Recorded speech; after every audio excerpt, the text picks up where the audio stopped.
Estimados hermanos y hermanas, tengan ustedes una cordial bienvenida a esta segunda presentación de la serie Mis Pensamientos Sud. En esta oportunidad, el tema de mi charla se llama Yo, Nefi el Rey y la muerte de Labán. Mi presentación está basada en un artículo del hermano Val Larson que se titula Kinderleben, The Birth of Sovereignty in the Nephite Constitutional Order, que en castellano significa matar a Labán, el nacimiento de la soberanía en el orden constitucional nefita. Val Larson es un erudito sud y profesor universitario. Además, para la preparación de esta charla, se ha realizado una investigación de 7 artículos adicionales relacionados de otros autores sud, los que suman en total 86 páginas. Antes de comenzar, también quiero invitarles a visitar mi página web, la cual no es una página oficial, ni tampoco esta presentación es una publicación oficial de la Iglesia de Jesucristo de los Santos de los Últimos Días.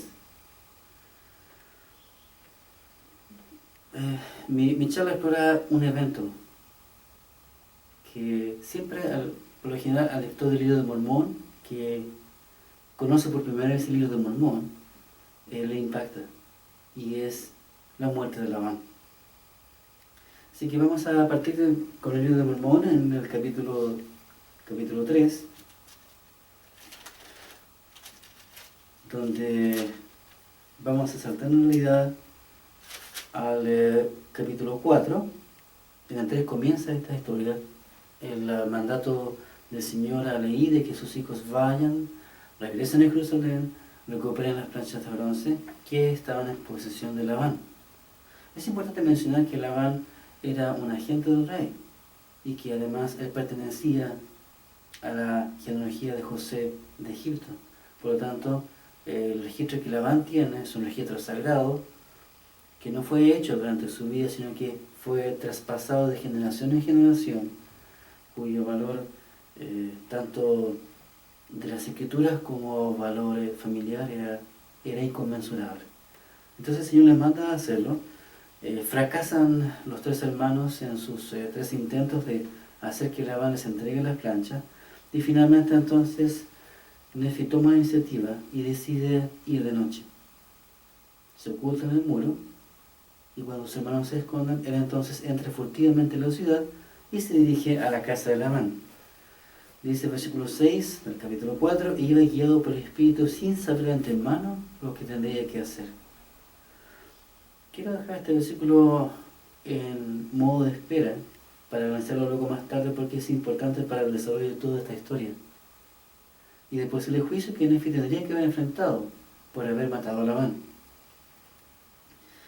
Y también el propósito de mi charla es poder mostrarles a ustedes cómo Nefi, después de varias décadas, de cuando él ya tenía 30 años, ya siendo un rey en el Nuevo Mundo, empieza a recordar hacia atrás todos los eventos que él había vivido, cuando él tenía aproximadamente 15 años. Entonces aproximadamente habían pasado 15 años desde este evento que estamos viendo, de la muerte de Labán. Era un joven en esta etapa, y en esta otra etapa, cuando él escribe lo que conocemos como el libro de Mormón, en el primer Nefi, ya él tenía aproximadamente 30 años, era un rey constituido, un rey justo, noble, y él decide entonces narrar esta historia. Podemos pensar que lo hizo por varias razones.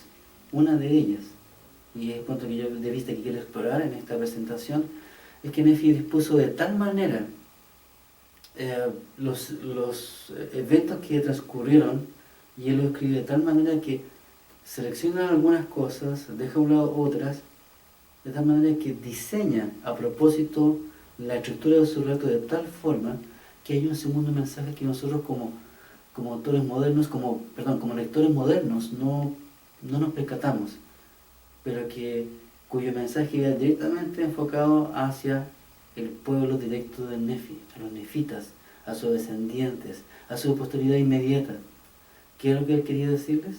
Él quería decirles sencillamente de que él no se llamó a sí mismo, sino que el Señor lo llamó a él a ser rey, y que simplemente él cumplió con ese mandato.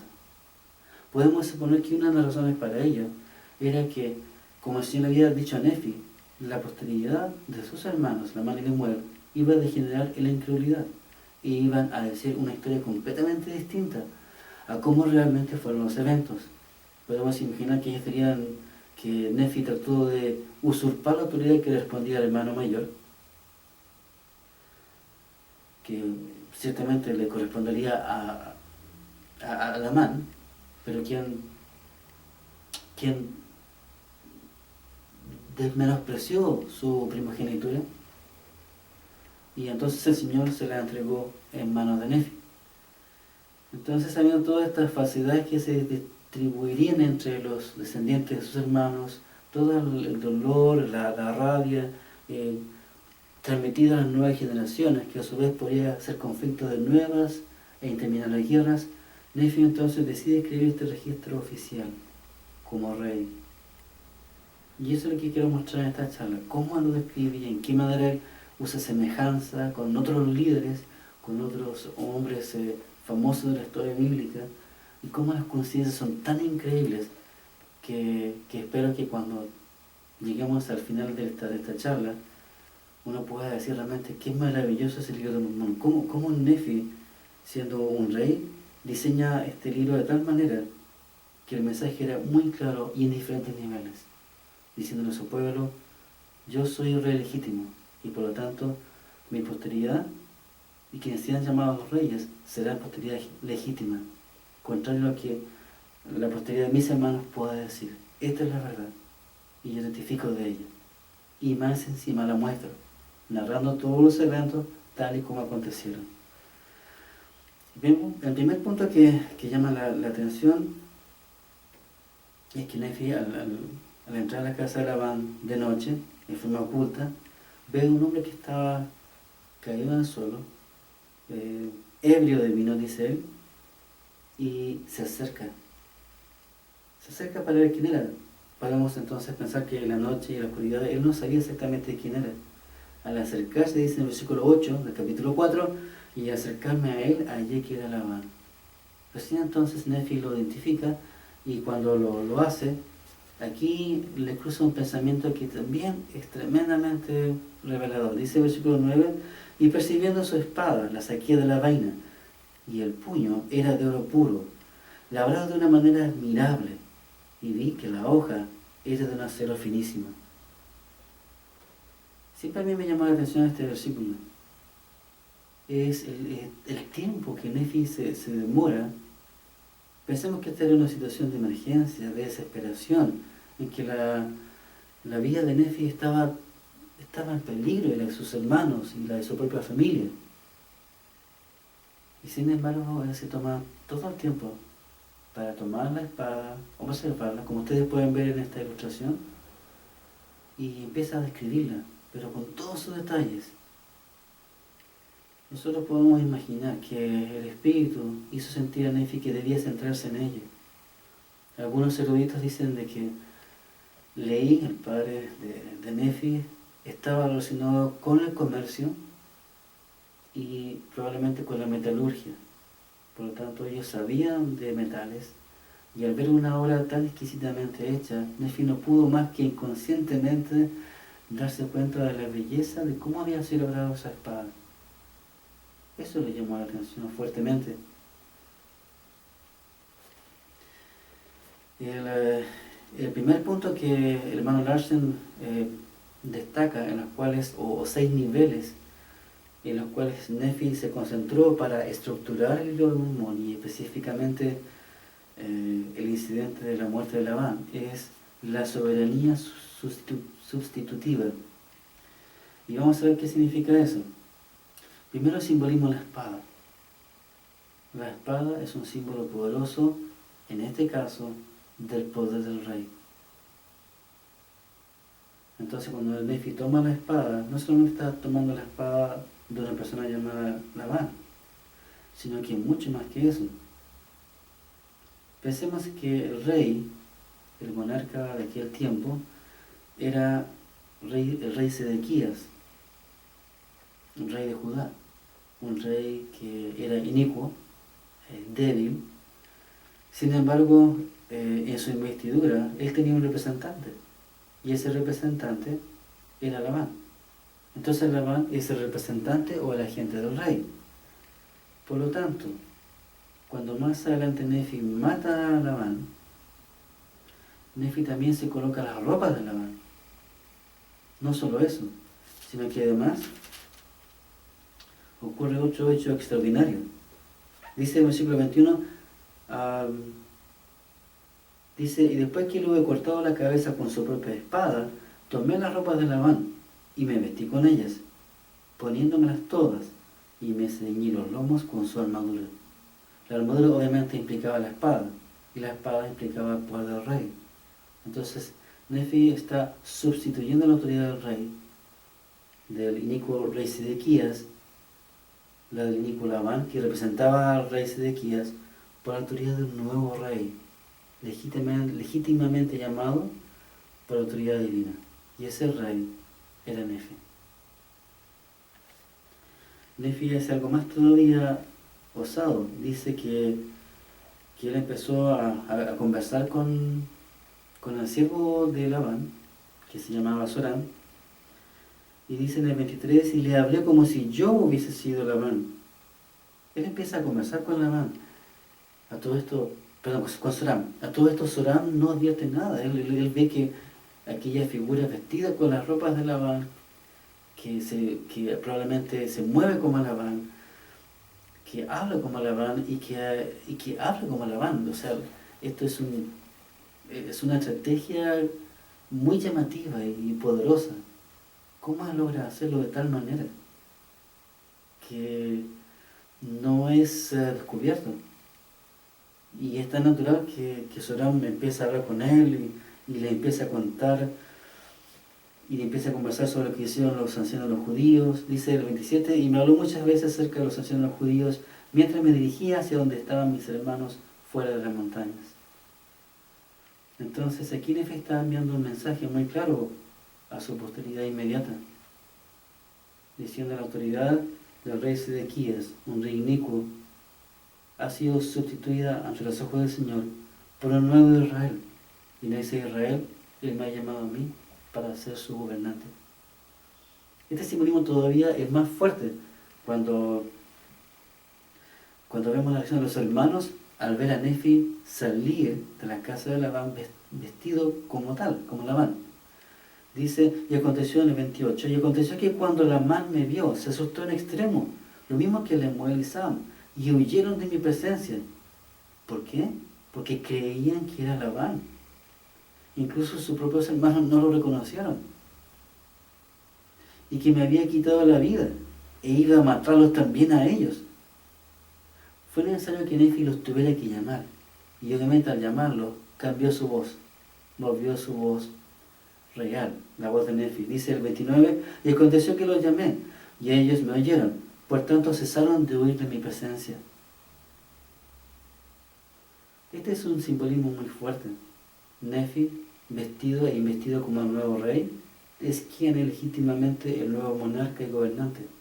Y sus hermanos al oír y al escucharlo vuelven, quedan automáticamente o simbólicamente bajo la autoridad del nuevo rey. Lo mismo que va a pasar con Zorán. Eso es entonces lo que se llama la soberanía sustitutiva. El segundo punto que el hermano Lars destaca es la adquisición de la autoridad mosaica. Moisés es una enorme figura bíblica y él representa el legislador. Recordemos las tablas de la ley, recordemos el partir las aguas del Mar Rojo. Es una figura enorme. Y sin embargo, cuando Nefi nos relata esto, él empieza a diseñar de tal manera que empieza a sugerir una comparación. Quiero que vayamos al momento entonces en que Nefi está batallando con sus hermanos para ver cómo poder acercarse a Labán y que Labán le entregue las planchas de bronce. En el capítulo 4, dice en el versículo 1, y aconteció que hablé a mis hermanos diciéndoles, subamos de nuevo a Jerusalén. Es decir, intentémoslo otra vez, hagamos lo que nuestro padre dice. Si el Señor lo dijo a través de él es porque hay que hacerlo. Y seamos fieles en guardar los mandamientos del Señor. Pues si aquí Él es más poderoso que toda la tierra, ¿por qué no ha de ser más poderoso que Labán con sus 50 o aún con sus decenas de millares? Esta es otra evidencia del lenguaje hebraico, la exageración, aún con sus decenas de millares. Por lo que han estudiado los eruditos, Labán no tendría más que un mini ejército estacionario de 50 soldados, sin contar obviamente el ejército numeroso de Judá que iba entonces a batallar. Pero el ejército que se quedaba con él, cuidando la ciudad, era aproximadamente 50 personas, sino de decenas de millares. Aquí Nefi está utilizando un recurso poético hebreo muy común en su tiempo, que es enfatizar mediante la exageración, y que tiene un poderoso efecto en sus oyentes, tanto para sus hermanos, como para su posteridad inmediata, y también como para nosotros, siglos después. Entonces Nefi continuó con su y aquí es donde quiero que se fijen cómo él inserta a Moisés. Dice, subamos pues y seamos fuertes como Moisés, porque el desierto habló las aguas del Mar Rojo y se apartaron a uno y otro lado. Y nuestros padres salieron de su cautividad sobre tierra seca, y los ejércitos de Faraón los siguieron y se ahogaron en las aguas del Mar Rojo. Y Nefi empieza a testificar y dice, he aquí, a vosotros os consta la certeza de esto. Y también sabéis que un ángel os ha hablado. ¿Cómo pues podéis dudar? Subamos hasta allá. El Señor puede librarnos, y aquí está la interesante comparación, el Señor puede librarnos como a nuestros padres y destruir a Labán como a los egipcios. Las comparaciones son extremadamente impactantes. Yo quiero mostrarlo acá, lo que ustedes van a ver en la lámina que les van a aparecer. Veamos la semejanza que hay entre Moisés y Nefi, aunque pareciera al principio que no fueran tantas. Primero, voy a enfocarme en Moisés solamente. Y a medida que lo vaya haciendo, ustedes van a irse dando cuenta de cómo se repiten esos mismos eventos en la vida de Nefi. Primero, Moisés mata a un capataz egipcio. Nefi mata a un gobernante o representante judío. Huye de Egipto. Nefi huye de Jerusalén. Se casa en Madián. De hecho, cuando Nefi después recupera las planchas, lo siguiente que hace más adelante es casarse. Y la zona donde él se casa es aproximadamente la misma donde Moisés también se casó. ¿Coincidencia? Se convierte en el liberador de Israel llamado por Dios. Y eso es exactamente en lo que Nefi se convierte. Él es el líder llamado por Dios para liberar a este nuevo Israel, esta nueva rama de una Jerusalén corrompida en la apostasía. De eso es lo que Nefi está testificando. Y llama solamente 4 semejanzas. Sigamos. Enfrenta a Faraón varias veces. ¿Qué es lo que hace Nefi? Enfrenta a Labán varias veces. Moisés parte las aguas del Mar Rojo con su cayado. Toca las aguas, estas se parten, cual si fuera una espada, representando el poder de Dios. Aquí hay una ironía bastante fuerte. Es instrumento de justicia contra el ejército de Faraón. Aquí los autores dicen que aunque sea muy fuerte decirlo, así como Moisés usa su cayado para partir las aguas del Mar Rojo, note el color rojo, de igual manera el Señor manda a Nefi a usar su espada para partir el cuello de Labán, del cual brota sangre, que es roja. Y de hecho podemos imaginar de que también Labán se ahoga en su propia sangre. Moisés es instrumento de justicia contra el ejército de Faraón, lo cual sucede también en este caso con Labán. Lleva al pueblo de Dios hacia la tierra prometida. Nefi hace lo mismo, llevando a la nueva rama de Israel hacia el continente americano. Se convierte en su profeta, líder y legislador, como lo vemos en 1 Nefi 4:3. Es increíble cómo se dan todas estas semejanzas tan precisas con la cual Nefi describe estos eventos, sitúa a Moisés, y para los lectores inmediatos, la posteridad de Nefi, era impresionante y era obvio que el mensaje de Nefi es: yo soy el nuevo líder, yo soy el nuevo Moisés, el Señor me ha llamado así como ha llamado a Moisés. ¿Pueden ver el patrón? El patrón se repite. Por lo tanto, el plan es verdadero. Por lo tanto, yo soy un legítimo.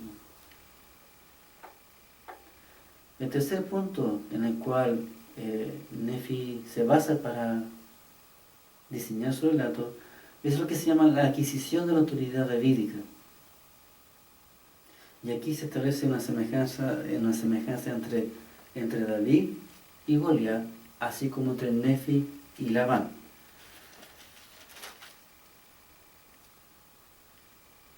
Veamos estas semejanzas. Vemos el caso de David, esta historia muy conocida bíblica por todos nosotros sobre David y Goliat.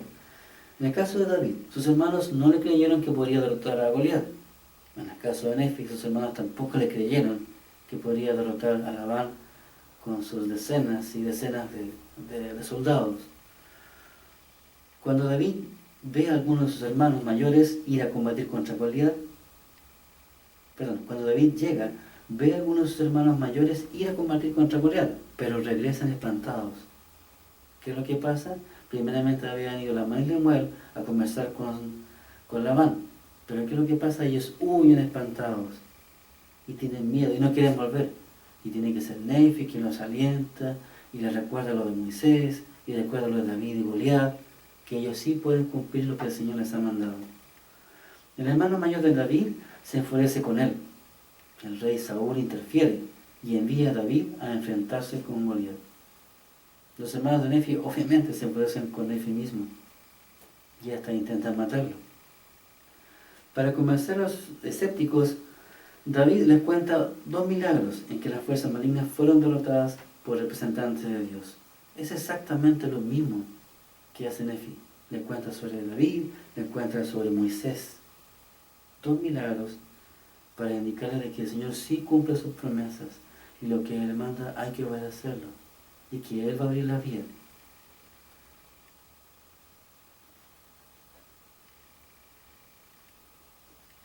Siguiendo con las semejanzas, tenemos otra. David no se quiere poner armadura, pero se enfrenta ante el Goliat con la certeza de que el Espíritu de Dios lo guiará y que Jehová lo entregará en su mano. Nefi hace exactamente lo mismo cuando él nos dice: y iba guiado por el Espíritu sin saber de antemano lo que tendría que hacer, pero sabría que Dios de alguna manera lo haría. Una vez derrotado e inconsciente, David toma la propia espada de Goliat y lo decapita. Aun cuando pudiera a nosotros como lectores del siglo XXI parecernos chocante esta escena, no podemos acusar a Nefi de hacer lo que hizo sin acusar a David de hacer lo que él hizo y lo que hicieron otros héroes de las Escrituras. David toma la propia espada de Goliat y lo decapita. ¿Qué es lo que hace Nefi? Toma la espada de Labán y lo decapita con su propia espada. La espada de Goliat es única. Fíjense, la espada de Goliat es única, forjada de manera especial, y se convierte en un signo del poder del rey que se usará para guiar a Israel en la batalla de ese entonces en adelante. Hermano, es increíble, pero es exactamente lo que sucede con Nefi. La espada de Labán, Nefi la toma, la convierte en un símbolo de su poder como rey, y de hecho después vemos que en el Nuevo Mundo le hace copias de esa espada para que su pueblo luche y se defienda ante la posteridad inicua de sus hermanos. Y eso por varias generaciones.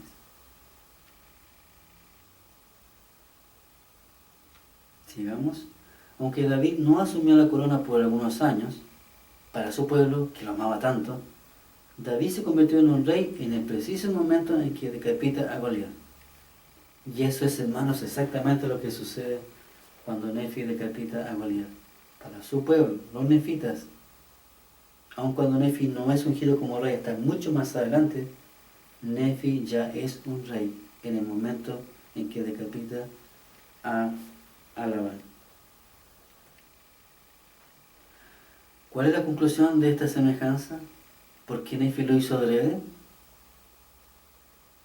El hermano Van Larsen dice lo siguiente, y quiero citarlo aquí en forma literal. Él dice, el Señor llamó a Nefi para ser el legítimo sucesor de David en esta rama de Israel, en el Nuevo Mundo. Y sus sucesores serían entonces legítimos regidores del pueblo elegido de Dios, por casi 5 siglos, en justicia.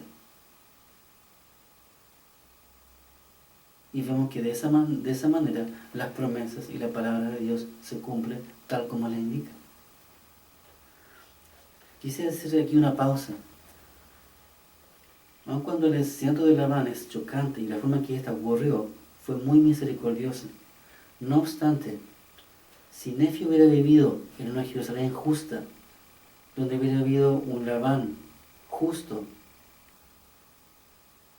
lo que habría pasado es que después de haberse cometido este asesinato, según la ley mosaica, la persona que haya asesinado a alguien tenía el derecho de ir a unas ciudades previamente asignadas que se llamaban en la ley mosaica ciudades de refugio. En esas ciudades estos criminales no podían ser tocados, sino que se les daba la protección adrede para que llegara la justicia, los tomase, se le hiciera un juicio. Si en el juicio se descubría que él había actuado con alevosía, con premeditación, la ley mosaica indicaba que debía sufrir la pena capital. Y es más, para ejercer justicia total, la ley mosaica permitía que un pariente de la víctima fuera quien ejerciera la justicia y matara al ofensor. Si se encontraba que la víctima no había actuado con alevosía, su castigo sería diferente. Y hasta incluso, según la ley mosaica, y esto es lo que ordenan los autores, podría haber hecho algún tipo de sacrificio dentro de la ley mosaica, sacrificio de un animal o de un ave. El problema con Nefi es que la ley mosaica también requería que hubieran 2 testigos presentes para abogar por su causa, de tal manera que Nefi pudiera salir y ser declarado inocente. Sin embargo, como sabemos, y como el propio Nefi nos cuenta, no hubieron testigos.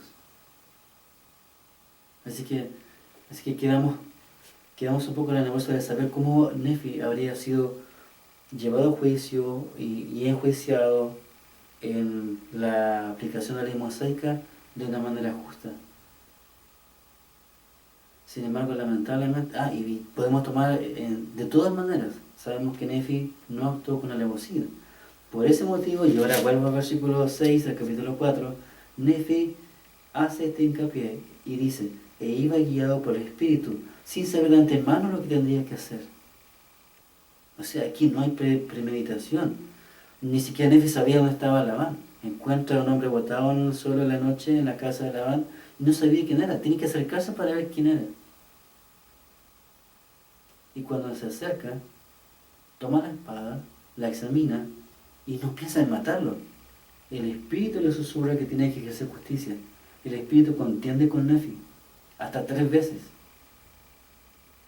Eso no es una premeditación. Eso no es una sed de sangre. Eso no es una sed de venganza. Aun cuando Labán cometió perjurio. Y en la ley mosaica, perjurio significa que la persona declara a otro culpable de un delito extremadamente grave. En la ley mosaica, uno de estos delitos era el robo. En esos intentos en los cuales los hermanos de Nefi tratan de obtener las planchas de Labán, Labán se enfurece, dice que se llena de ira y le dice, ustedes son ladrones y por lo tanto yo los voy a matar. Probablemente si los hermanos no hubieran arrancado, su destino habría sido distinto. Pero ¿cuál es el problema aquí?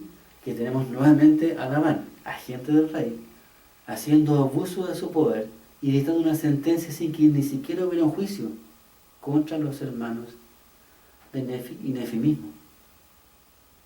Los acusa de ser ladrones, pena extremadamente grave, que la ley mosaica requería la muerte, la pena capital. Pero eso era mentira. Entonces, por haber cometido eso, Labán era convicto de perjurio. Y Labán y perjurio significa pena capital. Si rey Sedequías hubiera estado siendo un rey justo, viviendo en una aplicación justa de la ley mosaica, lo justo es que Labán tendría que haber sido llevado a juicio y habría sido condenado a la pena capital. Una, porque mintió, perjurio. Segundo, porque utilizó el poder del Estado en contra de un ciudadano correcto, sin un justo juicio. Eso es lo que probablemente habría pasado. Y en cambio, en el caso de Nefi, habrían habido extremadamente fuertes atenuantes contra su caso, en el cual quizás hasta Nefi podría haber sido absuelto, con todas las argumentaciones que estamos viendo ahora y que vamos a ver más adelante.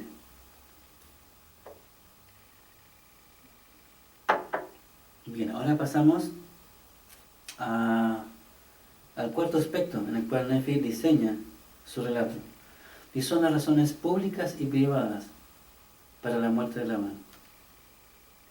Nefi no actuó por motivaciones personales, ni por odio, ni por revancha, sino que Nefi actuó por razones de Estado. Como soberano, su autoridad lo habilitaba para ser el ejecutor de la justicia bajo la ley. Y si fuese necesario, él sacrificaría a unos pocos para salvar a muchos. Y eso fue exactamente lo que Nefi hizo. Nefi fue llamado como rey por el Señor, pero al ser investido con la autoridad de rey, mediante revelación, él tenía la autoridad divina para ser el ejecutor de la justicia, y la justicia de la ley en rectitud. No podemos comparar la dignidad, justicia y fe de Nefi con la indignidad de Labán.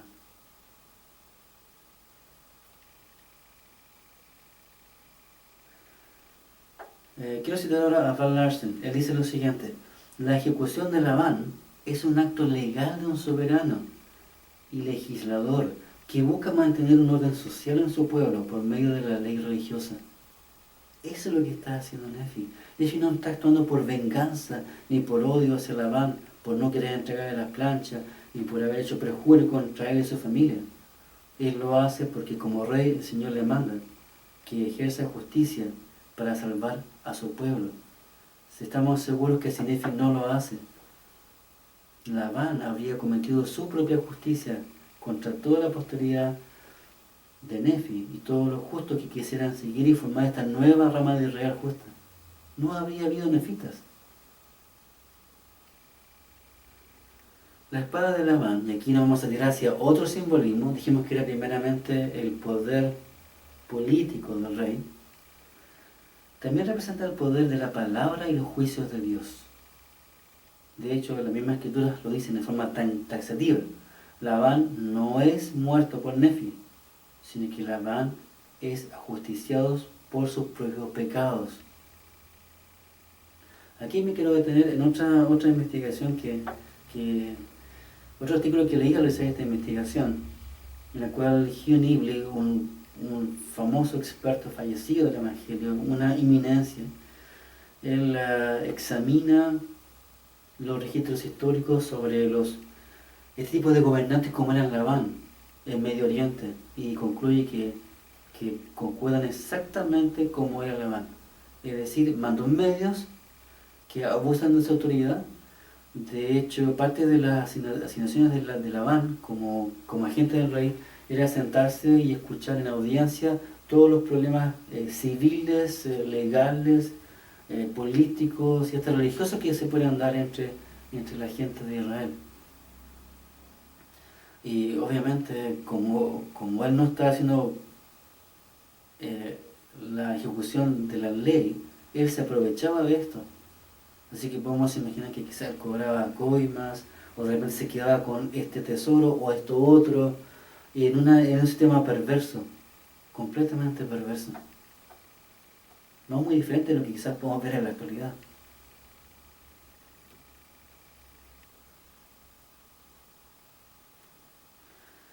Cuando Labán manda a matar a Nefi y a sus hermanos, lo hace como agente del rey, en base a una acusación falsa de ser ladrones. Eso es perjurio, y esta ofensa merecía la pena capital bajo la ley mosaica.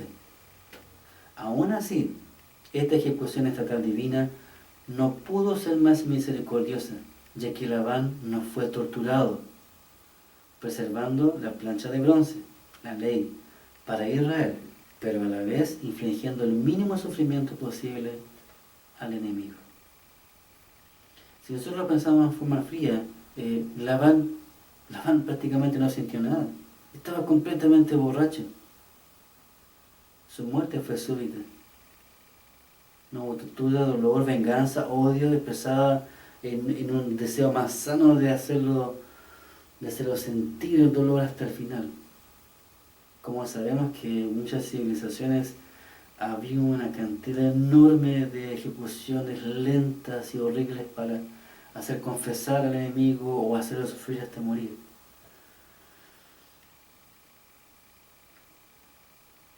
Siguiendo con las razones públicas y privadas, además, esta prueba también tenía como propósito, me refiero al hecho de que Nefi tiene que enfrentarse y prácticamente ser, entre comillas, instado por el Espíritu para que ejerza justicia como rey, el nuevo rey de Israel.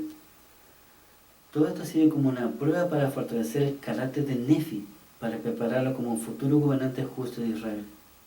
Podemos estar seguros que si Nefi no pasa esta prueba, no serviría como rey. No podría tener la fuerza para ejercer la justicia como monarca.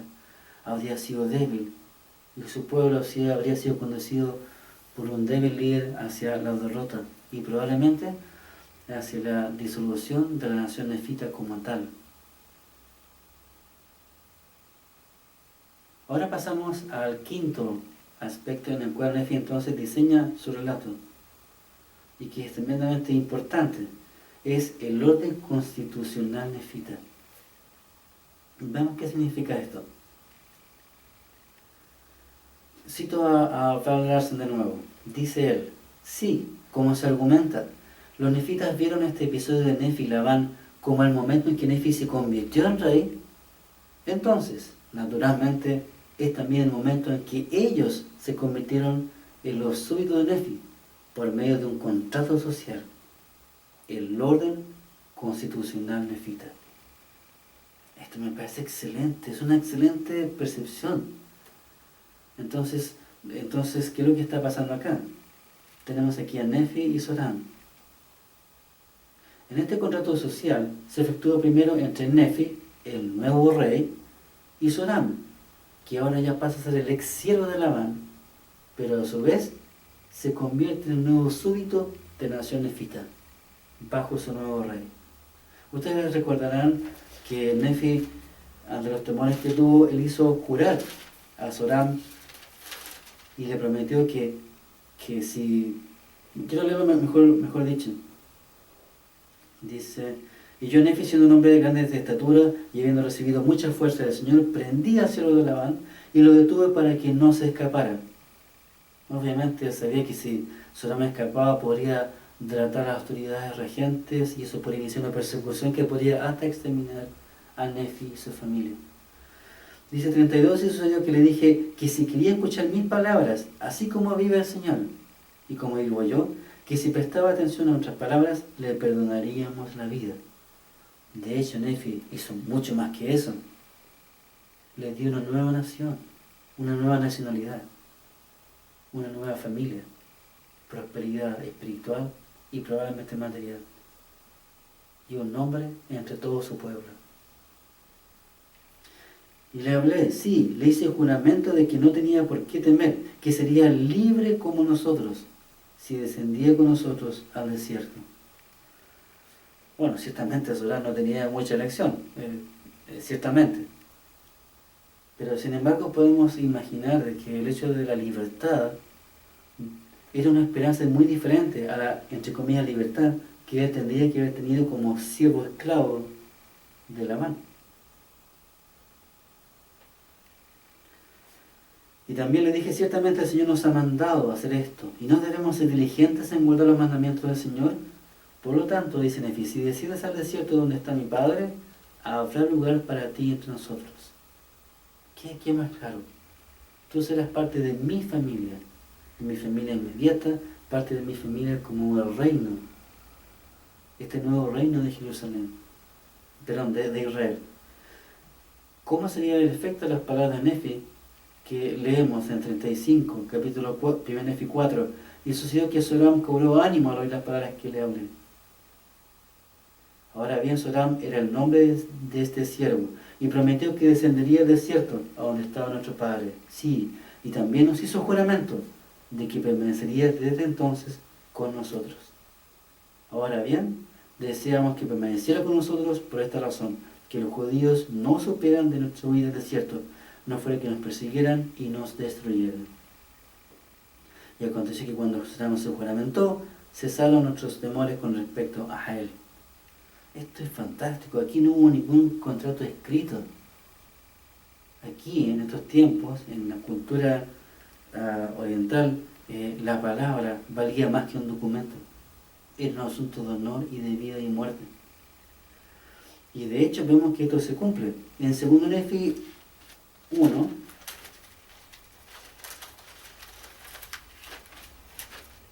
segundo Nefi 1, versículos 30 a 32, vemos lo que pasó como consecuencia de este juramento.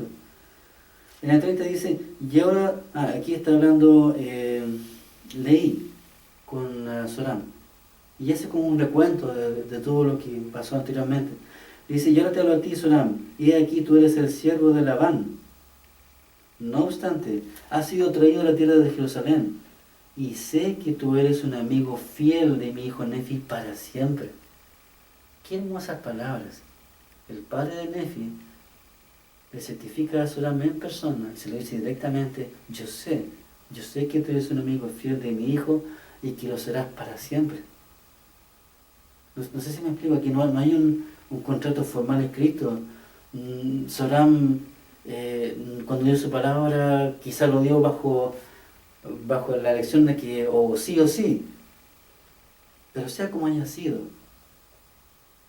Soram demostró que realmente su juramento fue de corazón y completo. Un digno hombre, un buen hombre, un hombre humilde y fiel. Y mire las bendiciones que se le dan a Soram en el 31. Por tanto, porque has sido fiel, tu posteridad será bendecida con su posteridad, la de Nefi, para que vivan prósperamente por largo tiempo sobre la faz de esta tierra. Y nada, a menos que sea la iniquidad de entre ellos, dañará ni perturbará su prosperidad sobre la superficie de esta tierra para siempre. Así pues, si guardáis los mandamientos del Señor, Él ha consagrado esta tierra para la seguridad de tu posteridad con la de mi hijo. O sea, no solamente fue un contrato social entre Soram y su nuevo rey, fue un contrato entre Soram y su posteridad justa con un rey justo, que era un símbolo de todo el mismo convenio que iban a hacer todos los demás hijos y posteridad que nacieran de Soram y su familia, de Nefi y su familia y sus descendientes.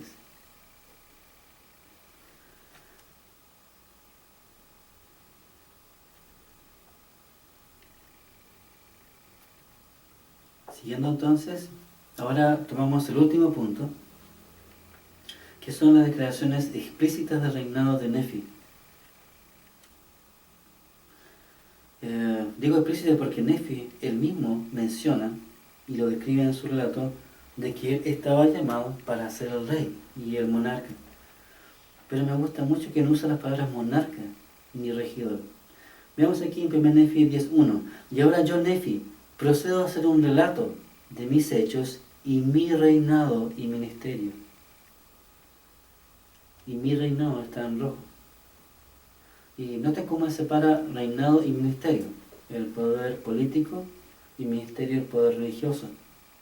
Siendo un hombre justo, tanto como rey, como líder religioso.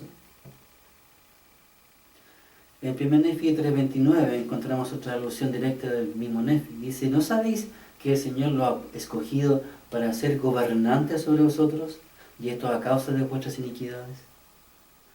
Esto es lo que el ángel le dice a los hermanos de Nefi cuando lo golpean con la vara. ¿No sabéis que el Señor lo ha escogido para ser gobernante sobre vosotros? Gobernante, no se hace la palabra. No monarca, no rey inicuo, sino gobernante. Llamado por revelación, escogido por el Señor, como David, como Moisés y los otros líderes de las Escrituras. Y Nefi entonces añade su propio testimonio al del ángel, con el cual quiero concluir este análisis. En 2 Nefi, capítulo 5, versículo 19,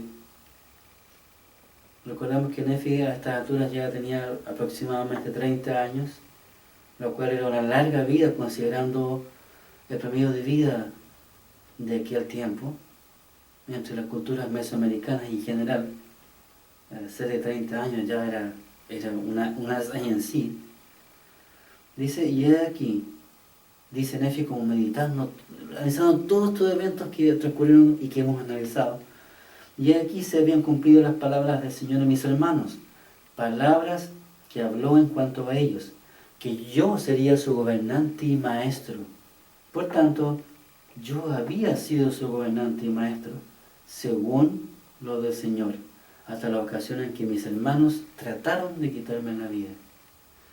Esto es muy significativo. Nefi nos está diciendo que él fue llamado para ser líder de su pueblo mucho antes que fuera ungido como tal, incluso mucho antes que él decapitara a Labán. Mucho antes el Señor lo había elegido y lo había preparado. Y todo esto que hemos visto hasta ahora fue una preparación para la creación de una nueva rama de Israel, mediante un líder que el Señor escogió para este propósito.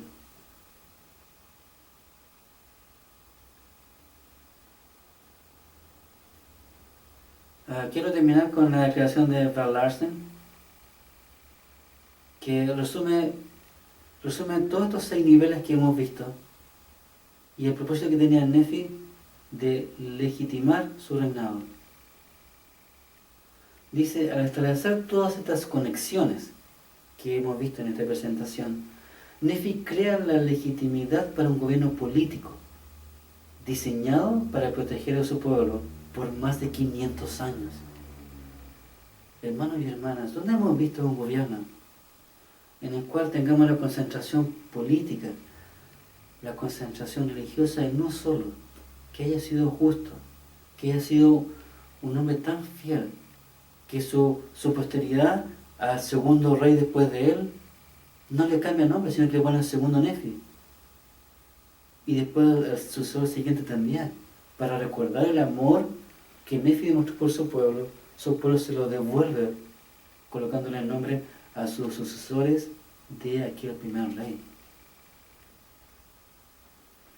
Y aquí yo quiero enfatizar la evidencia intelectual de lo que hemos presentado, porque si analizamos todos los registros políticos de los reyes, monarcas de Mesoamérica, y que no son diferentes de los del antiguo mundo, ellos, la forma de legitimar su reinado era diciendo: nosotros somos descendientes de los dioses, yo soy hijo de los dioses, como el emperador maya o el gobernante azteca, y todas las otras culturas que habían paralelas al tiempo de Nefi. Ellos asentaban su monarquía, sus abusos, sus altas contribuciones en su pueblo y todo lo que se les ocurriera, diciendo: bueno, no importa porque yo soy hijo del rey, soy hijo de los dioses, entonces yo soy divino y por lo tanto yo puedo hacer lo que me plazca, lo que yo quiera, eso va a ser la voluntad de los dioses, y si ustedes no hacen lo que yo digo, serán castigados por los dioses. Aquí vemos un hombre sencillamente humilde, justo, con una fe inmensa, que jamás dijo que era descendiente de los dioses, sino que él lo único que trata de hacer aquí en el libro de Mormón es primero, al igual que los demás gobernantes del tiempo de Nefi y Mesoamérica, legitimar su reinado. Pero la forma en que lo hace es muy distinta. Él simplemente cuenta los hechos, los coloca de tal manera que el mensaje sea tan claro, las coincidencias sean tan sorprendentes y tan numerosas, con Moisés, con David, con las escrituras mismas, que el lector no puede menos que decir: pero qué impactante, cómo esto Nefi no lo puede haber creado de adrede. Aquí hay un modelo, aquí hay un patrón divino que se está repitiendo. Y Nefi estaría diciendo, bueno, así es. Yo no me llamé, yo fui llamado por el Señor, voy a hacer su voluntad. Y si el Señor me manda que ejerza justicia, lo haré todo lo que Él me pida para preservar a mi pueblo justicia.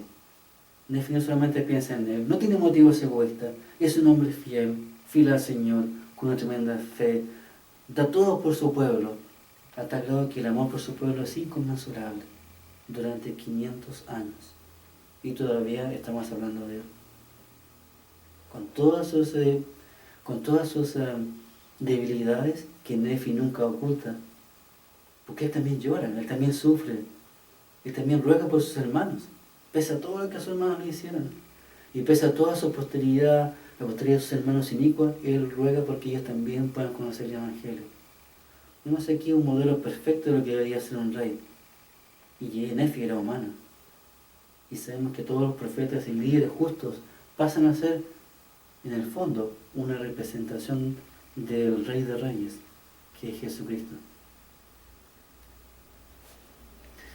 Hermanos, esta ha sido mi presentación. Me encantaría que lo que aquí se ha dicho haya podido ser lo más claro posible. Y espero, como dije al principio de mi presentación, que realmente, al igual como ha sido conmigo, y lo que me ha pasado al conocer este tema, lo fascinante que es, lo maravilloso, lo edificante, y realmente, intelectualmente hablando, es imposible que un jovencito de 14 años haya creado estos relatos de tal manera, con tanta precisión, con multitudes de niveles. Hemos visto solamente 6 niveles, y hemos visto solamente 2 capítulos del libro de Mormón, solamente 2. Solamente 2 en una presentación. ¿Qué pasaría si pudiéramos juntar todo lo que los eruditos han estudiado de cada uno de estos libros del libro de Mormón? La complejidad es enorme, es enorme. Y en lo personal, mientras más leo lo que ellos han estudiado y analizado, más me doy cuenta que es enorme, es enorme. Hay todo un mar para aprender, como decía Brigham Young. Él decía, hay un océano de conocimiento esperándome. Y espero, hermanos y hermanas, que esto sirva como un estimulante, como